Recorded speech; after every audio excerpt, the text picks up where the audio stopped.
Can't you just shoot them? Inside Trump's threat to deal with radical left thugs in America. June 10, 2025. You just expletive shot the reporter. Australian journalist Lauren Tomassi was in the middle of a live cross, covering the protests against the Trump administration's mass deportation policy in Los Angeles, California, as Tomassi spoke to the camera, microphone in hand. An lapped officer in the background appeared to target her, directly hitting her in the leg with a rubber bullet.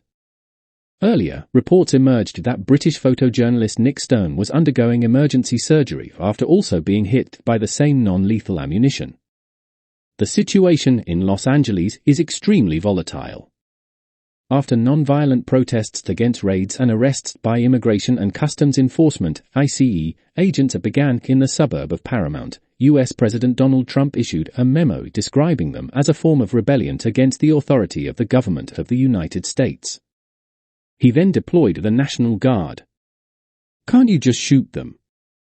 As much of the coverage has noted, this is not the first time the National Guard has been deployed to quell protests in the U.S.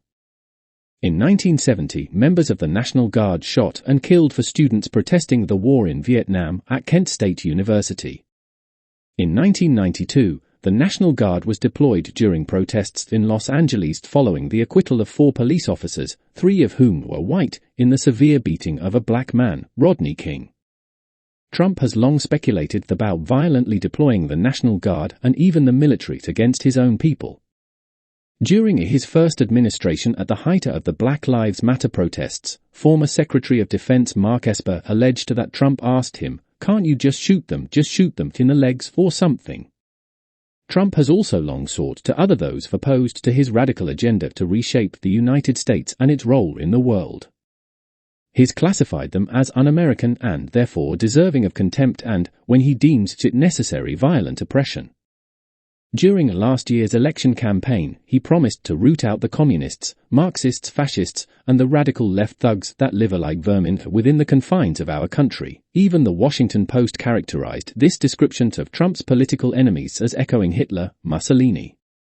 In addition, Trump has long peddled baseless conspiracies about sanctuary cities, such as Los Angeles. He has characterized them as lawless havens for his political enemies and places that have been invaded by immigrants. As anyone who has ever visited these places knows, that is not true. It is no surprise that in the same places Trump characterizes as disgracing our country, there has been staunch opposition to his agenda and ideology. That opposition has coalesced in recent weeks around the activities of ICE agents. In particular, these agents, wearing masks to conceal their identities, have been arbitrarily detaining people, including U.S. citizens and children, and disappearing people off the streets. They have also arrested caregivers, leaving children alone. As Adam Serwer wrote in The Atlantic during the first iteration of Trump in America, the cruelty is the point. The Trump administration's mass deportation program is deliberately cruel and provocative.